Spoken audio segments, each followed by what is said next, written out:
नमस्कार। राष्ट्रीय सांस्कृतिक पत्रिका संस्कृति भारती में आपका स्वागत है।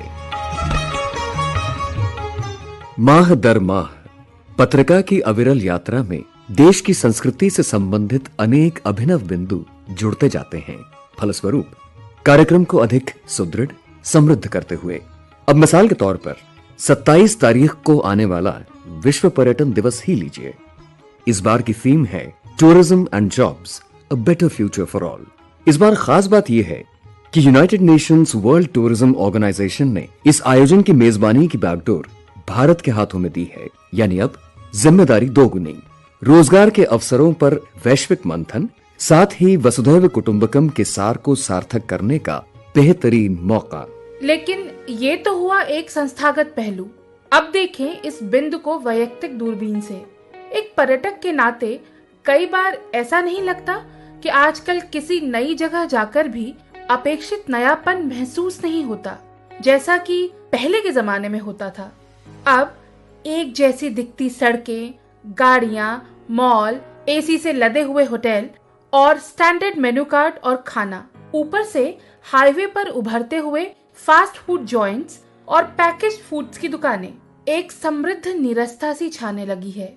दिल ढूंढने लगा है ऐसी जगहों को जहां से लौटने पर हम खुद को तरोताजा महसूस करें, सही मायनों में लाभान्वित पाएं, बौद्धिक और चारित्रिक दोनों स्तरों पर। सीधे शब्दों में पर्यटन स्थल का चयन करते हुए इस बात का ध्यान रखा जाए कि उस ट्रिप में इतिहास, भूगोल, संस्कृति और राष्ट्र निर्माण जैसे बिंदुओं का पर्याप्त समावेश हो। और कुछ नहीं तो छात्रों को प्रवेश परीक्षाओं में इस लिहाज से फायदा ही होगा। नीरसता से छुटकारा मिलेगा सो अलग। हाँ, मौसम है एक और उत्सव का, और वो है राष्ट्र को एक सूत्र में जोड़ती संपर्क सलीला हिंदी भाषा से जुड़ा हुआ। आज सख्त जरूरत है राजभाषा और आम आदमी की बोलचाल की भाषा के बीच फासले को कम करने की, व्यवहार में सरल सुगम शब्दों का प्रयोग करने की। इस दिशा में सरकारी संस्थाएं और कार्यालय अपने ही स्तर पर पहल कर सकते हैं। शुरुआत के लिए कार्यालय आदेशों की भाषा और शैली के साथ।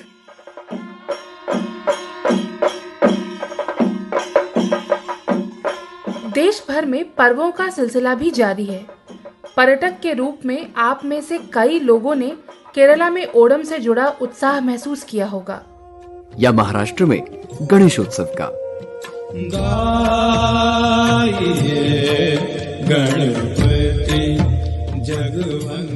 कल अनंत चतुर्दशी है। विसर्जन को लेकर पर्यावरण की दृष्टि से हमारी सामूहिक सोच में काफी बदलाव आया है। श्रद्धा और समझदारी में समन्वय वसुंधरा के लिए एक अच्छा संकेत है। शुभकामनाएं, हैप्पी जर्नी। लोकमान्य तिलक जी ने कहा था, स्वराज मेरा जन्मसिद्ध अधिकार है। आजादी के 75 साल होने वाले हैं। हमारे लिए नया मंत्र है, स्वराज्य हम देशवासियों का कर्तव्य है। एक भारतीय एक संकल्प के साथ। एक तो आप संकल्प जरूर करें, और जो संकल्प करें देश हित के लिए करें। संकल्प पूरा करने के विषय में कभी भी पीछे न हटे। साथियों, बप्पा के विदाई के दौरान बहुत सारा प्लास्टिक और दूसरा वेस्ट हमारे समंदर में चला जाता है। इस बार हमें कोशिश करनी है कि ऐसा सामान जो जल प्रदूषण बढ़ाता है उसको पानी में नहीं बहाएंगे। इतना ही नहीं, विसर्जन के बाद हम अपने अपने स्तर पर समंदर से, मीठी नदी सहित पानी के दूसरे स्रोतों को प्लास्टिक मुक्त करने में जुटेंगे। मुझे पूरा विश्वास है कि आपका यही उत्साह पूरे देश को प्लास्टिक मुक्त करने में बहुत बड़ी भूमिका निभाएगा। नमस्कार, मैं विनोद दुबे मुंबई से मिट्टी की गणपति मूर्ति बनाता हूँ और चाक पे बनाता हूँ। पिछले करीब 8-10 साल से मैं मूर्तियां बना रहा हूँ और लोगों को बहुत पसंद आ रही हैं। ये सबसे ज्यादा मेन बात है कि ये इको फ्रेंडली हैं। अभी बहुत लोगों ने शुरू कर दी हैं गणपति की इको फ्रेंडली मूर्तियां मिट्टी की बनी। मैं चाहता हूं प्लास्टर ऑफ पेरिस हट के हर आदमी इको फ्रेंडली पे जाए और उनका पूजन करे, जिससे हमारी प्रकृति खराब ना हो, हम लोग स्वच्छ और साफ प्रकृति के साथ रह सकें। पहले और आज में बहुत फर्क है। मेरा ख्याल आम लोग भी देख रहे होंगे कि मिट्टी की मूर्तियां खूब यूज की जा रही हैं। प्लास्टिक को जैसा सरकार चाहती है और हम सब चाहते हैं कि प्लास्टिक चीजों से हम दूर रहें, प्लास्टिक को ना कहें, फिर से वही प्रकृति के साथ चलें। 1.5 दिन के गणपति की पूजा करने के बाद मुंबई से मैं मॉरिशस घूमने आया हूं और यहाँ भी मैंने देखा कि बहुत अच्छा गणपति का त्योहार मनाया जाता है और मैंने 7 दिन के गणपति भी जाते हुए देखा है। बप्पा मोरिया के लिए 2 लाइनें कह देता हूँ। वंदन वंदन गौरी नंदन शंकरा पुत्र हे गणराया, गणपति बप्पा मोरिया। संस्कृति भारती की इस यात्रा का रुख करते हैं एक रूहानी डेस्टिनेशन की ओर, कन्याकुमारी। यहाँ स्थित विश्व प्रसिद्ध विवेकानंद रॉक मेमोरियल शिला स्मारक के 50 वर्ष पूर्ण हो रहे हैं। राष्ट्र की सांस्कृतिक अस्मिता के प्रमुख प्रतीक के दर्शन में हमारी गाइड होंगी स्मारक की उपाध्यक्ष सिस्टर निवेदिता भिड़े। ये विवेकानंद शिला स्मारक अस्तित्व में ही इसलिए आ सका क्योंकि पूरे भारत भर संपर्क करते हुए जो सांसद होते हैं एमपीज, उनके सिग्नेचर्स लेते हुए इसकी अनुमति प्राप्त की गई थी। फिर पूरे सारे राज्य सरकार, भारतीय जनता, उन्होंने 1-1 रुपया ऐसा देते हुए यह स्मारक साकार हुआ। तो इस 50वीं वर्ष की जो शुरुआत है, यानी ये पूरा वर्ष जो है वो हम पूरे भारत भर में एक संपर्क का कार्य हाथ में लेंगे और उसके तहत भारत के राष्ट्रपति, प्रधानमंत्री और उपराष्ट्रपति, इन तीनों का संपर्क हमने किया है और अभी सारे राज्यों में राज्यपाल से वगैरह संपर्क करते हुए यह संपर्क योजना पूरे देश भर पूरे वर्ष के लिए चलेगी। फिर उसका समापन जो है वो एक किसी भव्य कार्यक्रम में करेंगे। स्मारक का स्थापत्य शिल्प, उसका शिल्प सौंदर्य, आर्किटेक्चरल ब्यूटी तो है ही, लेकिन उस पूरे शिला स्मारक की कहानी ही बड़ी अद्भुत है। लोग बताते हैं कि वहाँ स्वामी विवेकानंद ने ध्यान किया। वो पूरे 1 बरस भारत भर में परिव्राजक करके चले। परिव्राजक यानी हाथ में पैसा न लेते हुए, भूख लगी है तो भिक्षा मांगना, नहीं तो फिर भूखे पेट सो जाना। और फिर लोग उनसे बात करते थे। उन्होंने भी अपने देश को बहुत करीब से देखा और उन्होंने देखा कि यह राष्ट्र जो कभी ज्ञान भूमि, स्वर्ण भूमि था, आज अज्ञान और दारिद्र्य में गिरा है। यह देश जहाँ के ऋषि मुनि कृण्वन्तो विश्वमार्यम वसुधैव कुटुंबकम, ऐसा संदेश देने वाले ऋषि मुनियों की संतान, समुद्र पार करना यानी पाप। तो यह जो अवनति थी वह देखकर वो बड़े व्यथित हुए और कन्याकुमारी आए। फिर उन्होंने भगवती कन्याकुमारी का दर्शन किया और जैसे ही बाहर आए तो समुद्र में स्थित जो शिला थी वो बड़े आकर्षित हुए उसके लिए। तो उन्होंने किसी को पूछा उस शिला का कुछ महत्व है? तो लोगों ने कहा हाँ, यही भगवती कन्याकुमारी ने 1 पांव पर तपश्चर्या की थी। तो उन्होंने सोचा मैं भी वहीं जाके ध्यान करूंगा। अभी ये हम कह सकते हैं अपने इतिहास का एक सुनहरा अद्भुत क्षण है, क्योंकि एक सन्यासी ईश्वर दर्शन के लिए या आत्मोन्नति के लिए या आत्म साक्षात्कार के लिए ध्यान नहीं कर रहा था। तो उस सन्यासी के ध्यान का विषय था कि मेरे देश के पुनरुत्थान के लिए मैं क्या करूं।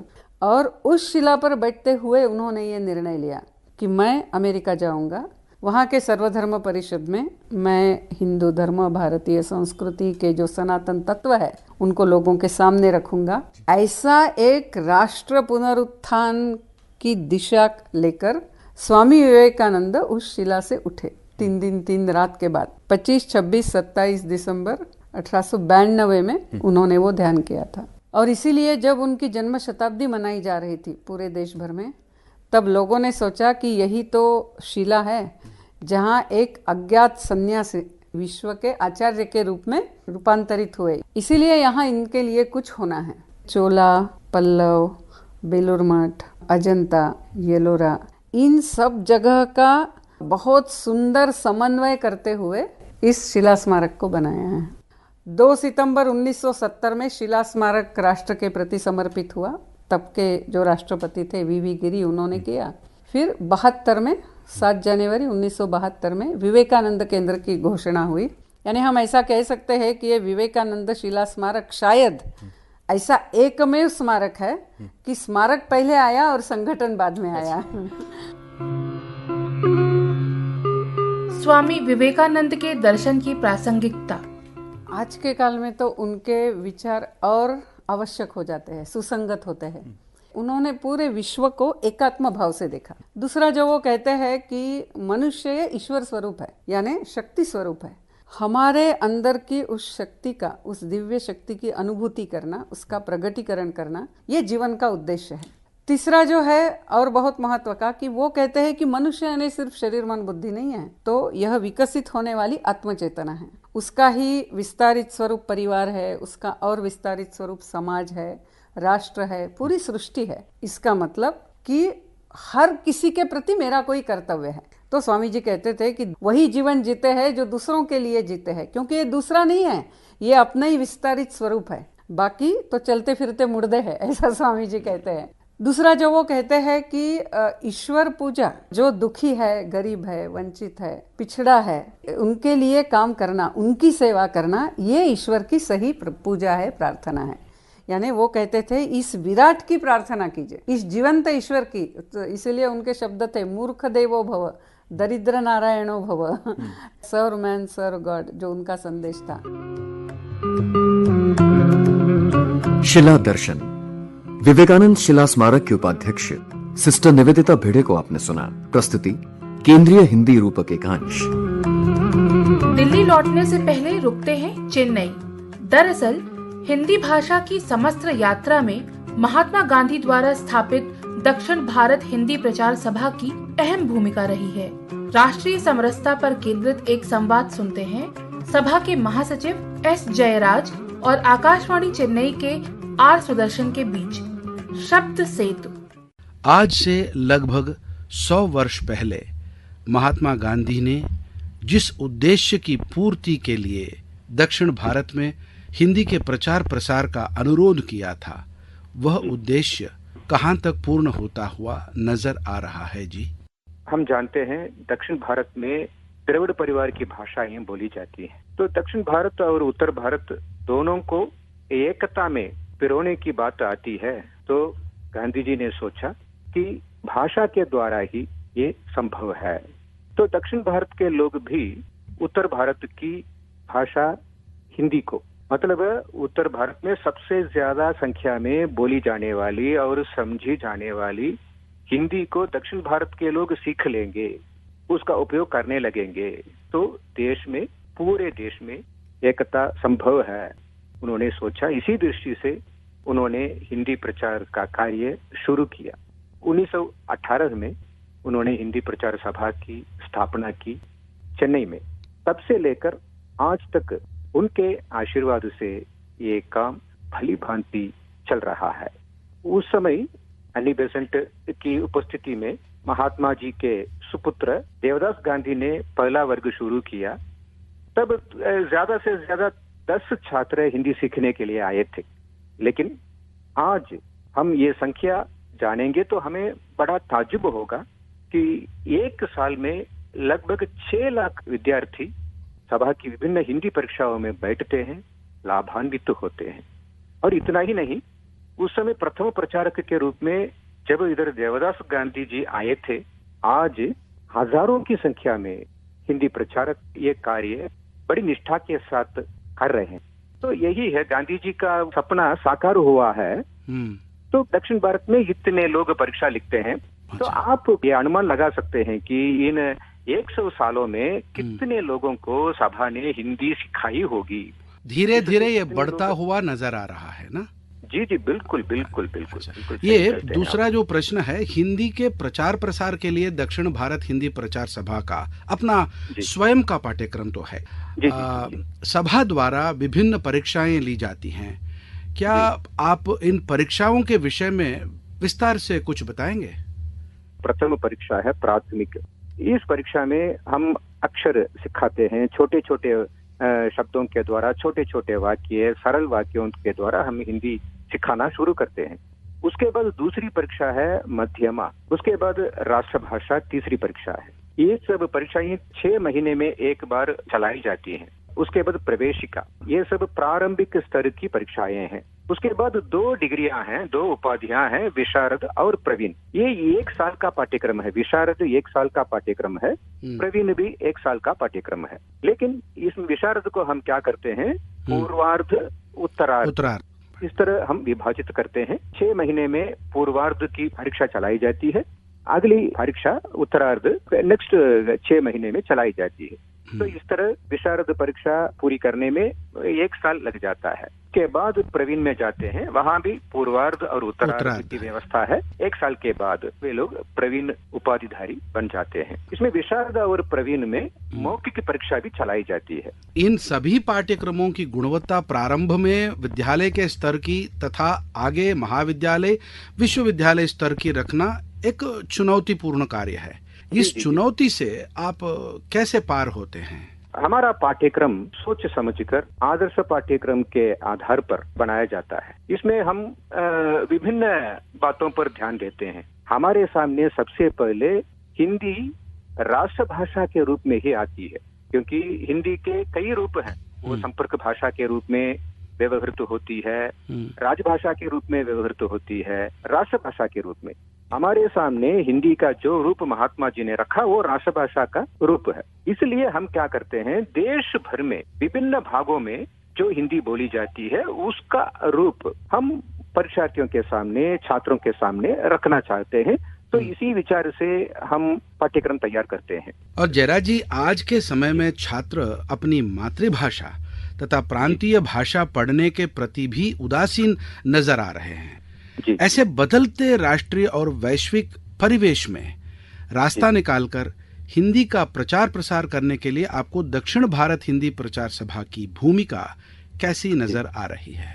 अब तक मैंने जो कहा, जो विवरण आपके सामने प्रस्तुत किया, यही प्रमाण है। हमारे सामने ये समस्या नहीं आ रही है। अच्छा। भी मैंने कहा, आपके सामने मैंने कुछ आंकड़ा प्रस्तुत किया। हाँ। ये हमारी परीक्षाओं में कितने परीक्षार्थी लोग बैठते हैं, कितने लोग लाभान्वित तो होते हैं। तो क्या है, उन लोगों में भाषा सीखने की अभिरुचि है। इसका एक ही कारण है, वो हिंदी को लेकर उनके मन में विश्वास है। हिंदी सीखने से उनको कुछ फायदे मिलेंगे, तो ये विचार उनके मन में है। इसीलिए हिंदी पढ़ने के लिए आते हैं, क्योंकि उपयोगिता के आधार पर अगर वो हिंदी सीखने से कुछ भी फायदा नहीं है तो क्यों आते हैं। सही बात। ये दक्षिण भारत हिंदी प्रचार सभा अपने 100 वर्ष पूर्ण करने के उपलक्ष्य में एक शताब्दी उत्सव मना रही है। इस शताब्दी महोत्सव के विशेष आयोजनों के विषय में आप कुछ बता सकते हैं? 1918 जून 17 को ही हिंदी प्रचार सभा का श्री गणेश हुआ। तो इस दृष्टि से 2018 जून 17 को सभा के कैंपस में एक समारोह आयोजित हुआ। उसमें भारत के डाक विभाग ने सभा की सेवा का आदर करते हुए, गौरव करते हुए एक विशेष डाक टिकट जारी किया। और उसी दिन से ये हमारा शतमानोत्सव शुरू हो गया था। इसमें 4 चांद तब लगे जब पिछले साल के सितंबर 22 तारीख को नई दिल्ली के विज्ञान भवन में हमारे प्रथम नागरिक भारत के राष्ट्रपति श्री रामनाथ कोविंद जी खुद आए थे हमारे समारोह में। आकर उन्होंने अपने कर कमलों से सभा का ये शतमानोत्सव समारोह जो है उसका उद्घाटन विधिवत शुरू किया। उस समय उन्होंने कहा, आप मेरे कारण इतनी दूर आए हैं, लेकिन मैं आपके यहाँ एक दिन जरूर आऊंगा, सभा के कैंपस में मैं आऊंगा, उन्होंने कहा था। उन्होंने उस दिन जो वादा किया था उसका पालन करते हुए 2019 के फरवरी महीने में 31 तारीख को चेन्नई स्थित सभा में, सभा परिसर में वे आए थे और महात्मा गांधी जी की मूर्ति 15 फुट की विशालकाय मूर्ति है, उसका अनावरण किया। ये सब हमारे लिए गौरव की बात है। और इतना ही नहीं, हर महीने व्याख्यान माला का कार्यक्रम हमने आयोजित किया था। देश के बड़े बड़े विद्वानों को हमने बुलाया, चेन्नई के और आसपास के प्रचारकों को बुलाया। इनके भाषण से उन लोगों को हमने लाभान्वित किया। और तेलुगु, कन्नड़, मलयालम और तमिल प्रांतीय भाषाओं की 20 पुस्तकों का अनुवाद हमने किया हिंदी में। उनका भी ये सभा की ओर से प्रकाशित किया है। और सभा के सामने 100 फीट का एक ध्वज स्तंभ हमने निर्मित किया है। उसमें हमारा तिरंगा फहराते हुए सबको मोहित कर रहा है। बहुत बहुत धन्यवाद। शब्द सेतु प्रतिभागी एस जयराज और आर सुदर्शन, स्वरांश सौजन्य आकाशवाणी चेन्नई।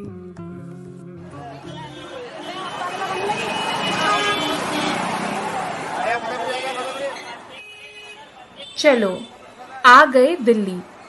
वैसे आपको नहीं लगता कुछ दिनों से यहाँ की सड़कों पर वाहनों की संख्या और शोरगुल में आंशिक रूप से कमी महसूस की जा रही है, और ट्रैफिक नियमों के पालन में बेहतर अनुशासन। बाहर से आने वाले पर्यटकों को निश्चित ही यहाँ बेहतर स्थिति लग रही होगी। राजधानी की काल क्रमणिका में एक सुखद बदलाव का दौर, यानी पर्यटन को बढ़ावा। एक बात बताइए, आपने कभी दिल्ली सरकार का वर्ष 2019 का कैलेंडर देखा है? इसमें हर पन्ने पर महात्मा गांधी और उनकी दिल्ली यात्राओं के दौरान उतरने और रुकने वाले स्थलों को खूबसूरती से चित्रित किया गया है पेंटिंग्स के माध्यम से। इसके अंतिम पन्ने पर गांधी जी को मेहरौली स्थित ख्वाजा बख्तियार काकी की दरगाह पर दर्शाया गया है। बात है 28 जनवरी 1948 की। इसी ऐतिहासिक परिसर में दिल्ली के पर्यटन विभाग ने कुछ ही दिन पहले मेहरौली मॉनसून फेस्टिवल आयोजित किया। राजधानी सिर्फ एक शहर न होकर समग्र देश का प्रतिनिधित्व करती है, और वैसे भी दिल्ली का अपना वजूद अनेक सभ्यताओं का अर्क है। चले मेहरौली।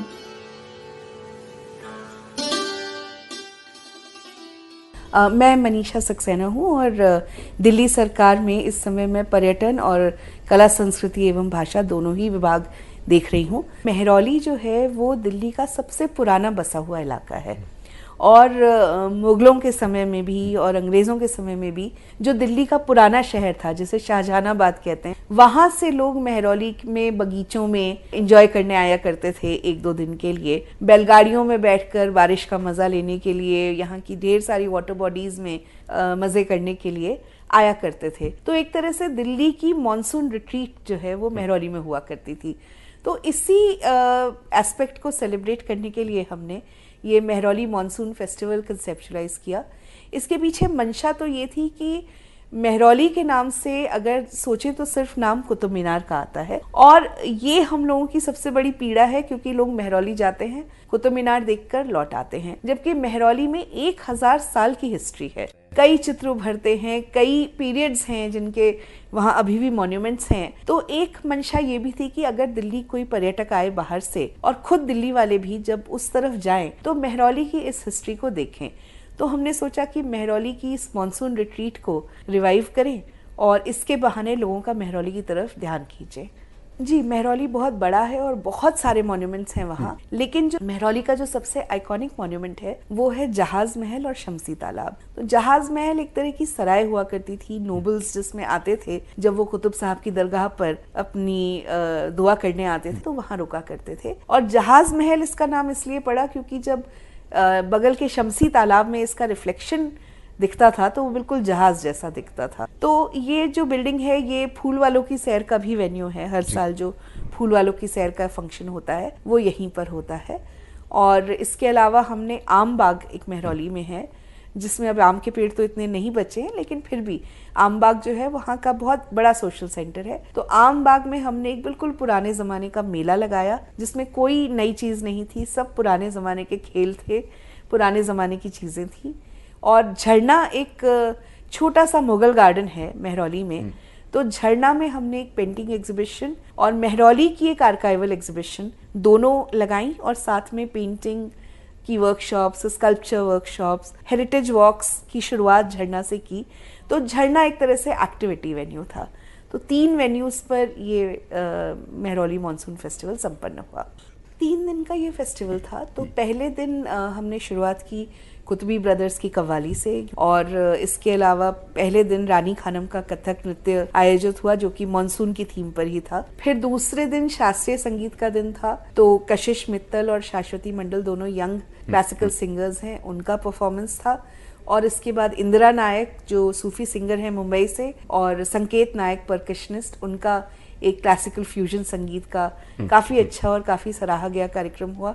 और तीसरे दिन जावेद अली साहब जो बॉलीवुड के जाने माने सिंगर हैं, उनका प्रोग्राम था जो लोगों ने बहुत एंजॉय किया। दिल्ली में आम तौर पर जब एक पर्यटक आता है तो वो मुश्किल से 1 या 1.5 दिन रुकता है। ये एक स्टडी है जिसकी स्टैटिस्टिक्स हम लोगों ने पता की, और आमतौर पर दिल्ली जब लोग आते हैं तो वो किसी न किसी काम से आते हैं, और बहुत हुआ तो कुतुब मीनार और लाल किला देखकर वापस चले जाते हैं। तो मुझे लगता है कि सबसे बड़ा गेन ये है कि दिल्ली से बाहर आने वाले पर्यटक भी और दिल्ली में रहने वाले लोग भी, उन सबको ये पता चला कि मेहरौली कोई जगह है जिसकी एक अपनी हिस्टोरिकल सिग्निफिकेंस है, जिसके मॉन्यूमेंट्स जो हैं वो उनकी भारत की पूरी स्थापत्य कला की हिस्ट्री में अपनी एक अलग जगह है। और वहाँ आप देख सकते हैं कि कैसे शुरुआती दौर में जब मॉन्यूमेंट्स बने तो वो कैसे थे, और टुवर्ड्स द एंड और फिर ब्रिटिश पीरियड में जो बिल्डिंग्स बनी वो कैसी थी।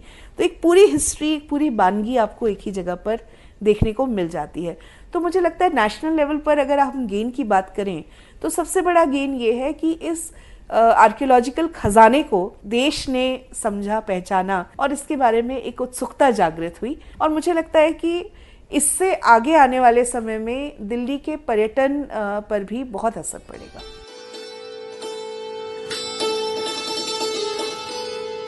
बरसे कला संस्कृति के रंग। पर्यटन सचिव दिल्ली सरकार मनीषा सक्सेना से बात की केंद्रीय हिंदी रूपक एकांश ने। उम्मीद करते हैं अन्य राज्यों के अलावा दिल्ली वासी भी अपनी इस अमूल्य सांस्कृतिक धरोहर पर गौर करेंगे। हर बार छुट्टियों में वही शिमला, मनाली, मसूरी, नैनीताल पहुंचना, ट्रैफिक जैम्स को बढ़ावा देना, खाली प्लास्टिक बोतलें और चिप्स के पैकेट बिखेरना। इससे बेहतर तो यही है पहले अपने ही शहर को करीब से समझना, महसूस करना। और शायद प्रवेश परीक्षाओं में इस अर्जित ज्ञान से एक्स्ट्रा लाभ उठाना। खर्चा भी कम, फ्री की शिक्षा और लोकल इको टूरिज्म को बढ़ावा। देश में ऐसे अनेक शहर हैं। यात्राएं और तरह की भी हैं। हाँ, साधन और वाहन आपको खुद तय करना है। पूरे विश्व में 8 सितंबर को अंतर्राष्ट्रीय साक्षरता दिवस के रूप में मनाया गया। इस वर्ष की थीम है लिटरेसी एंड मल्टीलिंगुअलिज्म। एक हसीन इत्तेफाक है कि पर्यटन क्षेत्र और बहुभाषी प्रवीणता का चोली दामन का साथ है। और तो और रोजगार सूचकांक के मद्देनजर मल्टीलिंगुअल होना अपने आप में एक सुअवसर है। पत्रिका का मत है कि वैश्विक समरसता को सुदृढ़ करने की दिशा में सभी भाषाओं के प्रति आदर भाव मूलभूत संस्कारों की श्रेणी में लाने की जरूरत है। ये प्रयास किसी आंतरिक यात्रा से कम नहीं है।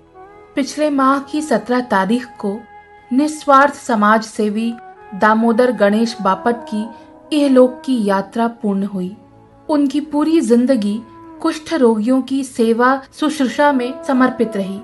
छत्तीसगढ़ के जांजगीर चांपा स्थित भारतीय कुष्ठ निवारक संघ के साथ बापट आजीवन जुड़े रहे। उन्हें पद्मश्री से सम्मानित किया गया था। उनका कार्य कई पीढ़ियों को प्रेरणा देता रहेगा। समय का ये पड़ाव राष्ट्र की कुछ अहम विभूतियों के जीवन चक्र के साथ गहराई से जुड़ा हुआ है। पंडित गोविंद वल्लभ पंत, उस्ताद अलाउद्दीन खां, पंडित मल्लिकार्जुन मंसूर, विदुषी MS Subbulakshmi, MF Hussain, mother Teresa और महादेवी वर्मा के अतुलनीय योगदान को संस्कृति भारती का नमन। इस कार्यक्रम के बारे में अपना अभिप्राय हमें भेजें chfu76@gmail.com पर। एक बार फिर chfu76@gmail.com। ये देश है विशाल, इसकी संस्कृति है विराट। कई बातें, कई बिंदु एक अंक में नहीं आ पाते।